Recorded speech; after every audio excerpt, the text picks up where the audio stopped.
Welcome back to the Let's Chop It Up podcast. Don't forget to like, comment, subscribe, do all that good stuff. But let's get into it. Matter of fact, I don't know if y'all can tell from the background, we still in D-Town. You know what I'm saying? Yeah, Damn, yeah, you know, down.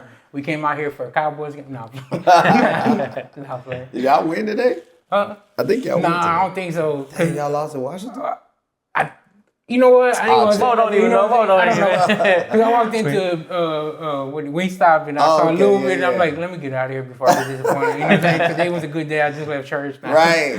But let's get into it. This is your brother Mo. I'm here with my boy Wide Out, and we here with Adrion Butler. Yes, sir. How you doing, bro? I'm blessed, man. I can't really complain at all. God's good, dog. Did the Cowboys play today? I don't know. They played today, but that's not my team. Oh, so okay. Oh no, I'm a Niners fan. So. Niners fan. Okay. Yeah. We might edit it out. I don't know because I don't know how Dallas gonna take that. Dallas people, well, just about anybody. Bro, I'm hated by all of my cousins, my Yeah. kinfolk. On Sundays, they don't mess with me. after church. Man. Yeah, they not rocking with me on Sundays after church. Yeah. Because I don't like. I don't dislike the Cowboys though. Yeah. I just like the 49ers. I just like watching the football games. Me too, You know what I'm yeah. saying? It's like Good football it's game. entertainment. It's facts. I watch UFC, but I don't even know Yeah, what's going you on said in the it. NFL. Hey, for me, I like UFC too. It's easy to tune into, and even Yeah. if you just catch one round, you good. Right. You're like, yeah. Yeah. Facts. But you know what's crazy is that if I'm not mistaken, you went to college, right, or university? Yep. Was it on a scholarship? Yeah, I played football. Yeah. Football scholarship. Yeah. But whenever you went out there, that sent you with a piano, huh?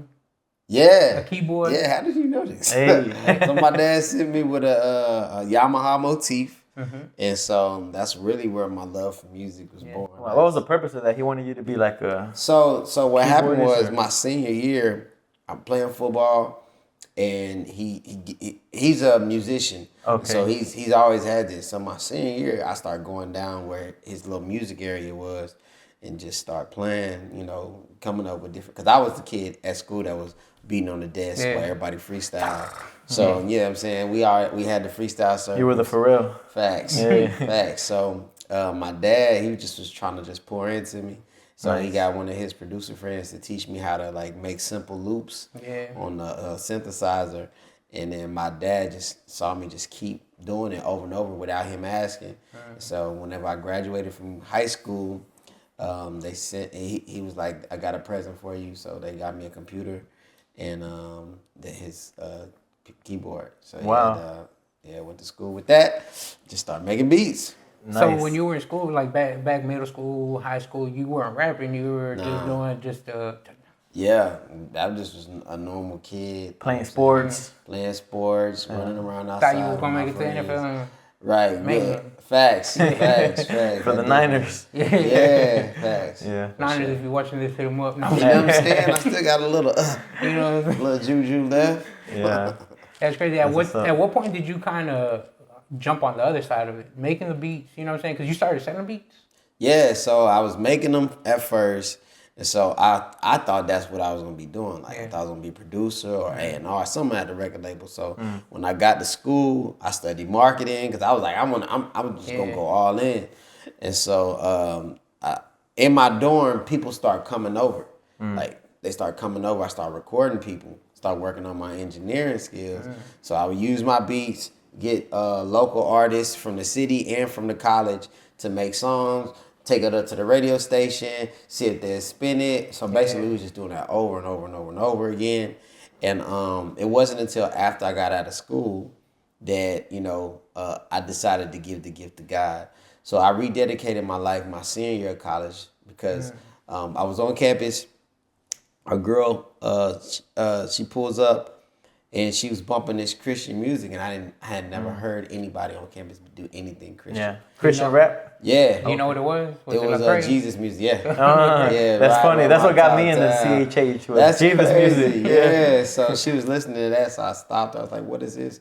I grew up in church. I tell a story all the time. I'm a drug baby. My mama drugged me to church. I was always there, and so to hear somebody when I was in college listening to it openly, I'm like, wait. So I wanted to connect, and then literally that next week we're at a club.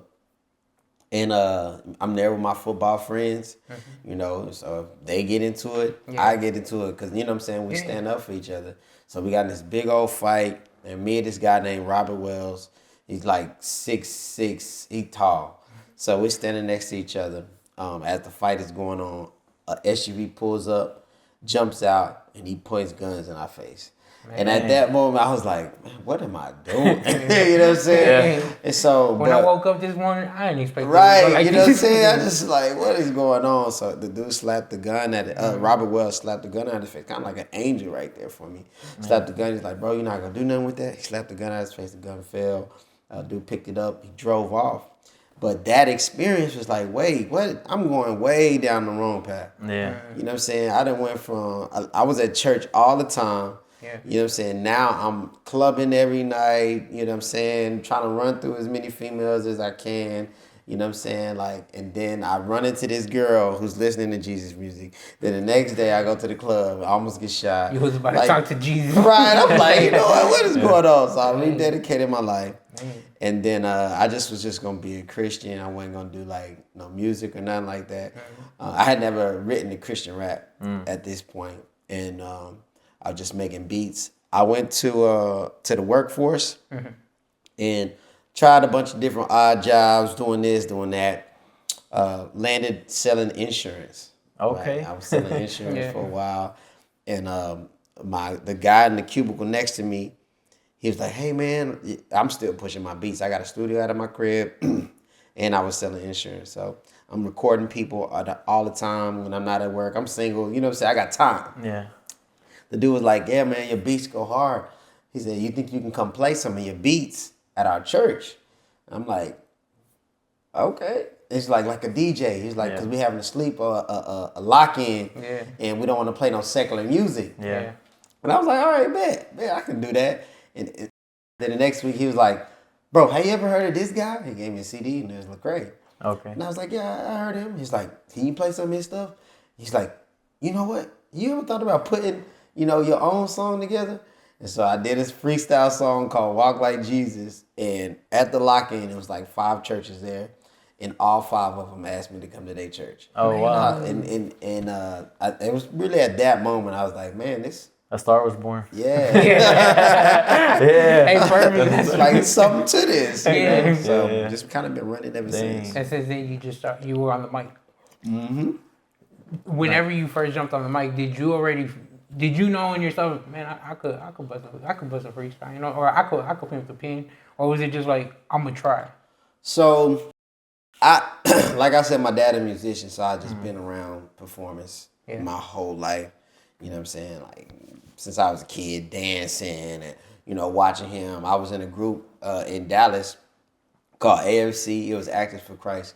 And so we had rappers, singers, dancers, mime, like a bunch of, Wow, I had a mime? Yeah, they had everything, bro. That's crazy. And we would go church to church. Yeah. It was a dude named Dooney. He was like an OG in Dallas. It was a CHH artist. But we would like go church to church, doing different skits. And so I've been performing since I can remember. And so when I did that, it was actually probably the easiest decision. I was like, duh, God, you've been setting me up for this. It was the logical next step. Yeah, so now to add in that ministry aspect into it was probably the most difficult part, like making sure I was genuine and that I just wasn't performing, because I'm mature now. I got my own relationship with God. And so now that's probably the coolest part. Nice. So what year was it when you rededicated your life? So I rededicated my life. Ooh, I don't even know the number, but I started rapping in 2012. I got married 2011. I graduated college 2008. So I guess it would be 2008. 2008. Okay. Cause I was seeing on your Spotify, you have a lot of you've dropped single after single after single after single, right? And you've been going for years. You've been going pretty strong. To be honest, this is the first year that we've done that. So 2020, we dropped a song at midnight, 2020, and we've been doing it like every 6 weeks since. Nothing but singles? Yeah. Oh, wow. Yeah, this is our first year doing that. So. Yeah. Okay, and before then, what were you doing? Have you done like any albums, EPs? Nah, none of that. None of that. Okay. I had a mixtape that first year when I first 2012. Had a mixtape called Philippians 4:13, and I was just pressing the CDs up at the house, type vibe, taking them to shows, handing them out, that kind of thing. And so that's really kind of how I built a buzz locally. Yeah. And Uncle Reese, a dude from Florida, came into town, saw me, took me on tour. Man. And that's really the summary of everything until last year. Last year, we really started pushing heavy on music. We had a few songs come out before that, but this year it's been the most that we've ever done. How many singles have you dropped ever since the beginning? You said 2020. Yeah. Has it been like every 6 weeks? Yeah, like every 6 weeks. So that's hard. Yeah. A lot of people that probably watch and see artists are like, "Oh, it's just a single." Yeah. But what does it take out of you? It take a lot. It take a lot because you treat each single like an album. Yeah. So each one has a rollout. Each one has marketing, promotion that goes into it. Each one of them. So you treat them like that. So you got to back up each one and make sure when you drop the first one, you've already got the next one planned. You've already got the next one planned. So we sat down, we mapped it out. Shout out to Ontario Johnson, my manager. We sat down. Shout out. We mapped the whole year out. So we exceeded what we thought we was gonna do. Hey, so big congrats, hitting them goals. Yeah, man. We had a good year. So you say you went on tour. Like, where did you end up going? Like, so we did. So it started in Dallas. When I say tour, I mean we went on tour. We went on a tour. I've been on a few tours, but that in particular, we did like a festival run. Uncle Reese was doing a festival run. He had a song called "Until I Pass Out." Yeah, that's a hit. Yeah, that's I hate to say like that's a classic hit, but that's a song that it doesn't get boring. It don't. Like you play it over and over, and it don't get boring. Bro. Yeah. He probably still doing it to this day. Yeah, for real. Yeah. I was at a church. he's watching this on tour. Right, jamming it. I was at a church and they played it there, and people was just. It was just as live as when I heard it. 2015 or whenever that was. But like, so he came to Dallas, and I opened. I didn't even know who the guy was, and he was jumping just as high as I was. And y'all ever seen me? We be going crazy. Yeah. I saw some of your. Yeah, we go crazy. And this guy was jumping just as high as we was, and so we linked immediately in the spirit, and so we just started. But it was like a 6-month dead time. He left, went back to Florida. I think he's from Jacksonville. And 6 months later, he was like, "Hey, man, I'm doing some shows out in Texas, Oklahoma, Arizona, basically all this little area down here." Yeah. And he was like, "I want to know if you'll run with me." So we joined forces. I got Jonathan Traylor and the whole band to to play for Uncle Reese. And we traveled for probably about 3-4 months doing shows, What's that like, being married and then being on tour? Like, how do you balance that? Like, and let's just say let's just say to your wife, you're a real one. So in that situation, my wife is in Jonathan Traylor's band. She's his background. Oh, okay. So she traveled she's with included. us. Okay. Yeah, she traveled with us. So it was a blessing. Yeah, that instance was a blessing. But I've been on tours where she wasn't able to make it, or she wasn't a part of the tour situation. Yeah. And the biggest thing was communication for us. Yeah. I'm talking about I got to get back and talk to my wife. I got to FaceTime my wife. I need to hit my wife up. I'm checking in like, babe, we finna whoop-de-whoop, we finna whoop-de-whoop, that type vibe. So like everybody want to go eat after the show, and you're like, I gotta go make a phone call. Right, I gotta make this phone call. You know what I'm saying? So security is important. For any strong relationship, communication is important. We just communicate, and be on the road with good brothers that keep you accountable. Yeah. You know what I'm saying? Important. So when you're not at home, you can still, your wife can feel confident, like, okay, you know what I'm saying? He taking care of business, he out here working, you know what I'm saying? So communication. Yeah, that's what's up, man. I was gonna ask you, bro, you just said it, brotherhood, be on the road with good brothers. Yesterday, we were talking to DJ Overcomer. That's my guy. And he brought you up, he brought you up since earlier in the day. He's like, have you hit this guy up? And I'm like, yeah, we just messaged him. And he's like, let me call him. But then later on, he was talking about you, and he was talking about an instance when you were there for him, right? Yeah. How important is it, not just in Christian hip-hop, but I guess specifically Christian hip-hop, but just for people our age to have good brothers like that? Because, nowadays we're on technology. You could be like, I'm a Christian, but I don't go to church. Right. I don't associate with Christians. Right. How important is it to actually have fellowship and real relationships with brothers in your life? So the older I get, I'm realizing it's a lot more important than we think. I think when I was younger, you internalize a lot of stuff. And so you don't really, emote. You don't let people know what's going on. But like as I've gotten older, I realized a lot of healing happens in that.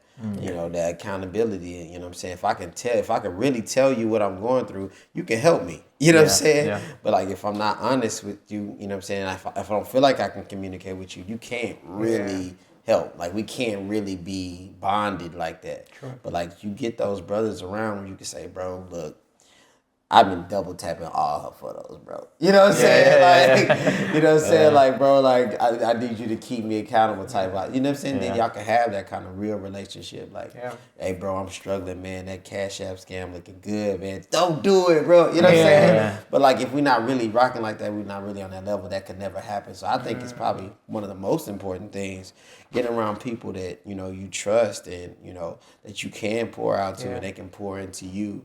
You know, like me and DJ Overcomer are like that. Like, it's like very transparent with one another. Like, when he's going through stuff, he called me like, bro, this is what I'm going. Jonathan Traylor is another brother like that for me. You know, he called me, hey, bro, this is what's going on. This is what, but I got tons of brothers. I can go down the list. They all gonna get mad because I don't shout them out. I can go down the list. There's tons of guys that. His list was this long, just so y'all know. Yeah, my list was super long. I'm talking about like stacks of paper. I'm not just talking about like it was just one. Yeah, just in case anybody get offended. But right, they people get offended about like that. You didn't say my name because I just called you yesterday. Just know he said your name before we started. Right. Facts. But yeah, dog, it's important. Not yet, and with the age that we're in, it's very easy to keep it surface level. Yeah. You know what I'm saying? Like, hey, how you doing, brother? Yeah, I'm doing good. You know what I'm saying? And just leave it at that. Right. And it's true, internalizing it where it's just like, I don't tell nobody what I'm going through until I break. Right. And then it's like, it's not that I told you, it's that you know that something's wrong. You know what I'm saying? Yeah. So what is it like whenever it's like, do you hit him up and say, hey, bro, things is going hard right now? Or is it like, how do y'all go about it? Just to show us a picture of what it looks like. Yeah. It's to be honest, it's kind of grown organically. There's situations where I'll just call him like, bro, you all right? Yeah. And it ain't no outward signs of what's going on, and then he'll just break down and like, bro, I'm so glad you called me. I was just about to do this or just about to do that, you know. And then there are also times where I'm like, bro, I just need to call my bro. Yeah. And just talk about, you know, what's going on. Yeah. You know what I'm saying? And so, like, we just keep an open line of communication. If he were to call me right now, even if I'm in this interview, I'm like, bro, I'm in an interview, I'll hit you back. So then he knows I'm all right. Yeah. It's kind of weird. It's like a brotherhood, for real. You know what I'm saying? Like if any of those guys were to hit me, you know, I want to try to be available. You know what I'm saying? But we respect each other at the same time. You know what I'm saying? Like, I understand people need peace. They do need alone time. It is important, you know what I'm saying, to have that time for yourself. But, you know, if it's something serious, we all reach out. You know what I'm saying? You got to be willing to reach out. And to be honest, I think that comes when you've shown that you're trustworthy. Like y'all, if you show that you're trustworthy, he'll be less hesitant when he needs to reach out. Yeah, you know what I'm saying? Yeah. But if he came to you before and you kind of, you know, bro, you ain't heard? You know, he gonna be like, bro, I don't know. This guy kind of flaky with my business. He got a flaky, you know what I'm saying? So, like, or even respond the right way, bro. Like at the old church we used to go to, there's a whole 5-episode series on the quote. Yeah. One time, like when I first started going to the church, for real. I first started going to the church and I was struggling with a sin. I mustered up the courage to confess to the pastor. I was like, so he could pray for me, help me. Yeah. Man, he got mad at me. Dang. And he's all like, why you still struggling with that? He's all like, the heck? Like, he made me feel real stupid. Right. And then I was just like, I ain't telling nobody my business no more. Exactly. Not at the church, you know. That's like, what he calls you to do. I just shut down. Like, yeah. You know, that's not healthy. But that's not kingdom, is what you're saying. That's not how it should be. At all. It's not how it should be at all. Okay, I was gonna ask. When we came here to Dallas, a few people mentioned your name. So why, or I guess not the question why, but how have you become like a name that people know in Dallas? Yeah. Like as an artist, do you see it as, is it industry? Or is it more than industry? Is it ministry? Yeah. And what does the music mean to you to the point that people actually are willing to say, y'all need to interview Adrion Butler? Yeah. Mm. I mean, y'all might not like my answer, but I just ain't quit. Yeah. You know? I just didn't quit. Yeah. Because there was a lot of really good people, you know what I'm saying, especially from Dallas, that had some, amazing gifts. Yeah. You know, and then life happened. So they went to get regular jobs, and then the music took the back burner, and, you know, they stopped doing shows and, you know, went back to their regular name. And, you know, now they're just posting about whatever job that they work now, which is totally fine. Yeah. I just crazy enough to not quit. So then when people are asking, like, they might be thinking about those other guys like, oh, well, he don't even do it no more. Yeah. Or she don't even do it no more. Yeah. You know, Adrian still do it. And so people just call me more often because I just ain't quit. You know, I think it's something really cool about consistency. You know, God is looking for somebody who's willing. And I just think I just ain't quit yet. you know what I'm saying? No, that's a good. Actually, I've been doing it for a while. Jesse said something like that similar. He said that Seven had told him that, you know, your gift, your talent, it'll put you before men, it'll open the door for you. Yeah. He's like, but your faithfulness is going to keep you there. That's good. And that's basically what you're saying, like being consistent with what God has given you, the talent God has given you, because I see it all the time, bro. There's a lot of talented artists, even in Houston, that it's hard to be consistent because like you were saying, putting out a single takes. Yeah. I mean, okay, in the spiritual, we pray about it, we trust God in it. Money. But on earth, it takes money. It takes meeting with this person for graphic design, meeting with this person for the mixing and mastering, meeting with this person for how we're going to do the marketing. And at the end of the day, you're like, I got a wife at home. Right. I'm tired. Facts. You know what I'm saying? Facts. And I still got to manage that ministry because God said, that's the first one. Take care of your household first. Right. You know what I'm saying? So big props on that, bro. On the what you got, Cholula? Yeah, man. iPhone. Yeah, so we did Stop Playing With Me. Stop Playing With Me. Cholula. Oh, so I'm gonna try to do it in order. Yeah. Stop Playing With Me. iPhone.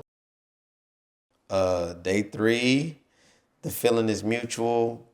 That one's hard, bro. Yeah, man. A lot of people like Feeling That Is one's Mutual. hard. What did we drop after that? Oh, Robotnik dropped this year. Sheesh dropped in between that. Right after that. iPhone, not iPhone, with Shy Speaks. She another person in Dallas that's amazing. She got a dope situation. Shy Speaks.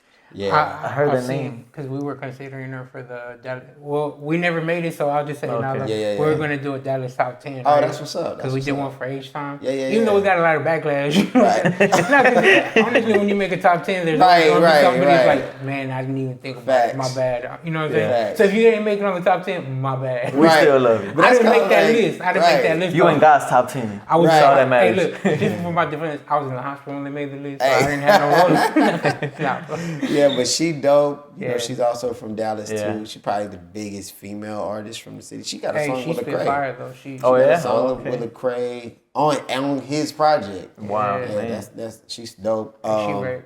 Yeah, she amazing. We did that. We dropped that. Cholula, I think we on like 8 or 9 songs so far this year. So we dropped a lot of songs. And you already got something ready for we got 3 songs for the right? first quarter already ready. So we really excited. I'm really excited about it. Y'all go check them out because by the time this interview comes out, probably one of those. Probably the first one already will drop. Probably already be out. So I'm trying to shoot the video for it now. So that's what's up. Nice. Do you try to do a video for every single? I wish if I had the cash. Like I was about to say this is expensive. Yes. Do you have a vision though? Like when you're doing a song, you're always every like, song. I know exactly what this video could be. So if God get a provision, it's coming out. Come on. Hey. Yeah, I think every song that God gives me, he shows it to me. It ain't just lyrics. It's like, this is what the song looks like when you hear it. So, yeah. So the beats that you're killing, are you making them? So I used to, not anymore though. Okay. So What Was That was a song that's mine. I made that beat, but I had somebody, doctor it to make it sound really good. Shout out to Matt Mitty. Shout out to Dara JT. Shout out to Q-Box. Shout out to, these are the guys, Keyshawn Allen, the guys that have been producing all my stuff recently. So shout out to you, Dammy. Shout out to you, bro.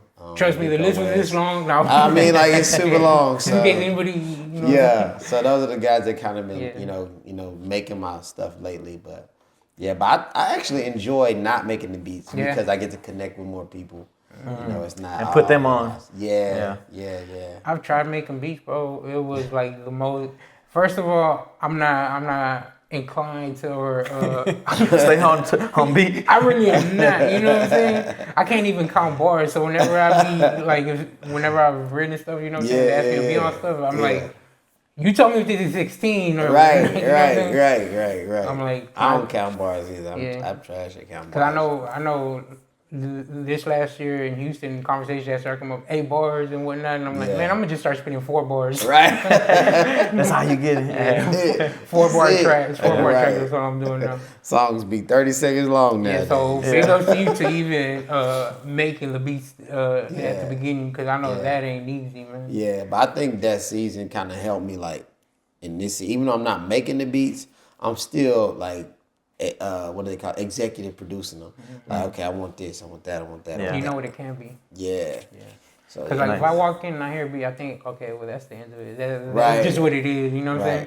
Right. But then the producers and the Facts. engineers and whatnot, I could take this part out. And Facts. I'm like, what is this thing? You know what I'm saying? I'm like, right. I could be like, oh, that's not even the same thing I think. You know? Yeah. No, but that's dope. You got to work, kind of work on the beat too, because it's like that. Eddie Mineo, when you hear his music, the beat itself, the production on it is like a musical kind of. You know what I'm saying? And you got to kind of translate your emotion into it, man. Who are artists that you look to that I would say motivate you, or that you see as they're innovating the game, so I could learn from them, kind of? I like a lot of people. I listen to myself a whole lot. Phone full of unreleased stuff, but I download everybody's stuff. I illegally download it. No, legally, right? Lord, he's stealing, forgive him. Right. That's why I don't be screenshotting. You know, people say people the, hey, I'm listening to your stuff and screenshot it. I don't do that because they're gonna know it's from YouTube download. YouTube download. You don't even have the profile picture. You know what I'm the saying? album cover. The name of the song is like a whole bunch of letters. Right, and then it has the name of the artist. Facts, just a music note. Boy, exposing himself. Yeah. Right. My bad, guys. But I do support y'all. No, right. I don't know. I don't really know. You don't know if I have anybody that that inspires me. I like everything though, so like I'm really open. You're more like the genre, the culture itself, kind of a little bit here, a little bit there. Like, not even that. I like it all, so I listen to everything, but I'm not necessarily inspired, by any of it. You know what I'm saying? So I guess another question I had would be, what would you prefer, CHH or worship?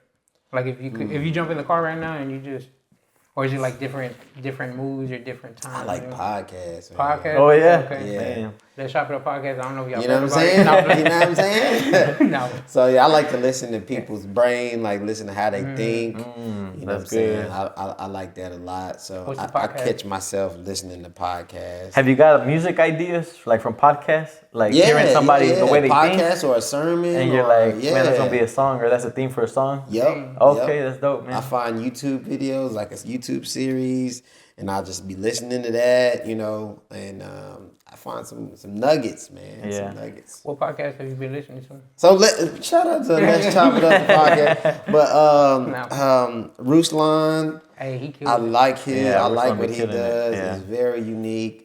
I tap into the crew, every now and again and see what's going on over there. I got a chance to meet one half of them, in Tulsa, Oklahoma when we did that. Shout out to the crew. Yeah, shout out to the crew. Yeah. But I listen to like TED Talks and what's the guy's name? I don't know his name, but he talks about like the mind and dopamine release and like the pros and cons. I like that kind of like stuff. Intellectual kind of getting deep. Yeah, trying to understand how the mind works, how the body works. Yeah. Been listening to a lot of NFT stuff, lately. Just trying to get an understanding of that. I just like to like take in, a lot. Yeah. So we heard you're a Bitcoin millionaire. Not at all. I think I take more information in about those things than I actually put out, because I don't understand them all the way. Yeah. And so I listen to a lot of them though. My manager, he be on that stuff. Tario, he be on it. He's sending me links all day of NFTs and Bitcoin. And, he be on That's good. You say your manager? That's a good manager. Yeah. He like my brother too. He like one of those people that I can just call, it don't just be about business. It be like life. We do life together, you know what I'm saying? So he good dude. Are you looking to invest in any NFTs? I want to get more so on the back end of it, where kind of how it's just like creating NFTs. You know, because I don't necessarily understand how somebody can spend $100,000 on a piece of digital art. Yeah, first off, I don't even got that type of money. Bunch of ones and zeros. Right. Yeah. You know what I'm saying? I don't get it, but like that's where everything. And like Mo said earlier, I'm gonna just screenshot it, right? And I own it too. Right. You know, it's like both of ours. Right. It's like both of ours. Like both of ours. Friday At my house. Right. Nah, but that's we gotta do some CHH NFTs. Yeah, that would be hard. Crazy, bro. right? Have all the different y'all heard it artists. here first. No, You know what I'm saying? This is an NFT itself. Right. Facts. Who wants to give me an Ethereum for this one? Right. Facts. Good facts, bro. So, you listen to things about crypto, right? Is it so that way you could consider investing more in it? Yeah, it's definitely with the to NFTs? consider. Yeah, definitely. I'm definitely just trying to wrap my mind around the whole thing. You know, I had some friends who invested really early, like when Bitcoin was at like $1,000. Now they like got tons, of return on that. Yeah. So I'm like, I don't want NFTs to be the next thing. You don't want to miss the next boat. But I think that's a big part of why people are like all jumping on it, because that FOMO, fear of missing out. And it's like how sustainable is that? Like, it's like a gamble sometimes. Right. You know what I'm saying? So. But the way I see it too is like when you see companies jumping in it. That's kind of what kind of gives it that backbone. Like, okay, this is for real. Like, we don't really understand the full. What's the full reason for it? Right. But companies are investing in it, so there's something there, that we need to see what's up, man. Lost in the sauce. I'm gonna ask you a kind of a weird question, bro. Talking about like crypto, NFTs, all this digital stuff. Have you ever thought like, does that ever open the door for the mark of the beast? Well, I think to where it's all digital. I think it's becoming more of a real scenario. So like when growing up, they talk about they're gonna put the mark on your head or your, what I'm saying, your hand.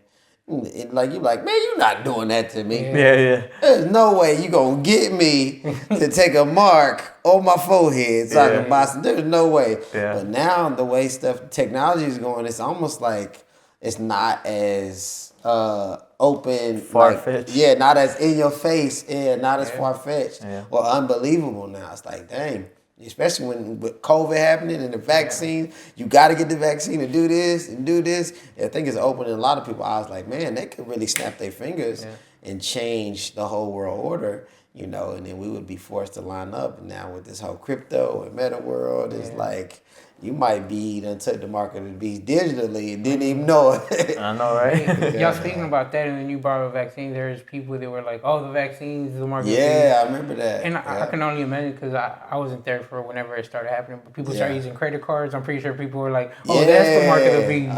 It's in your right hand. Right. It's crazy. Facts. I wonder what's next. You know what I'm saying? Yeah, I wonder what's next. NFTs are the the mark the of the Antichrist. beast. And you know what might happen is like the people who don't go get the information now, who are gonna be left out, will look at it from the outside in and be like, look like the mark of the beast. Yeah. Because they didn't get the information. So I'm just trying to understand it first, while it's still fresh. So I have a full understanding of what's going on. Is there anything that you feel we missed?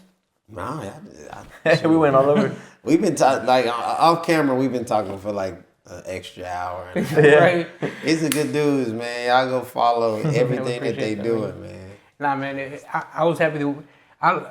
Me personally, I like to talk to people before we get to this because then it just comes off as like normal conversation, an interview or something. You know what I'm saying? Which to a certain extent it is, but it's like I like having a conversation where it's like. At the end of the day, we walk away with something personal, you know what I'm saying? Because they see this whole conversation, it's not a personal thing no more. No offense to y'all, you know what I'm saying? But we get the opportunity and get to know y'all, the artists or the people that we interview on a deeper level. Yeah, man, because they real people, It's like some people just see artists, and they just have an expectation of you got to be perfect, you got to drop music, and you got to post stuff I like. Right. And you don't realize, hey, he has a family, he has a job, he has emotions, you know what I'm saying? And we as Christians, like me and Mo, we try to always have like a real relationship. Yeah. And, you know, like, we're going to pray for you. Yeah. Like, it's not just, you just came on the podcast. Like, me and Mo pray for people that come to our podcast. You know what I'm saying? Yesterday, we had a brother here who he was kind of going through something. We had like a 20-minute prayer session before we even started because we really wanted him. And then he messaged us later, like, man, God broke through. You know what I'm saying? And we're like, amen. You know, because we got to be real brothers. It's not just media. Yeah. You know, it's a media outlet to further the kingdom and build that bridge and help, you know, edify the body. As soon as it's over, 3-hour prayer conference. Right. Stay tuned. Watch to the end for discount code. Discount code. Man. But, man, we appreciate you coming through and chopping it up with us, bro. Yeah. Y'all go check out his music. By the time this one airs, there should already be the ones he's dropping in 2022. You know what I'm saying? So check that out. Where can they find you at? Anywhere, Adrion Butler, ADRIONBUTLER. You just put it in anything. You know, I'm the only Adrion with an O. With an O. Yeah. ADRION. So you can put that on Instagram, Facebook, you know, iTunes, Spotify, Tidal, whatever. I'm gonna be the only one on there. That's awesome, man. Yeah, though. With that being said, this has been the Let's Chop It Up podcast. Don't forget to like, comment, subscribe, do all that good stuff. Thank you for watching. Yeah, deuce. God bless. Peace. There we go. We did about 100 shows. Next year we doing 100 more. Feet to the pavement, giving it praise. Look, I'm just trying to be one of those who don't do it for bucks like Antonio. But look, we making music to touch the soul. This was a blessing. 21 taught us some lessons. We took some losses, death in the family, but somehow we still progressing. But God on my side, ain't no question. My daddy the king like in Fresh Prince. Flow with aggression, it's in my essence. This should be glow like from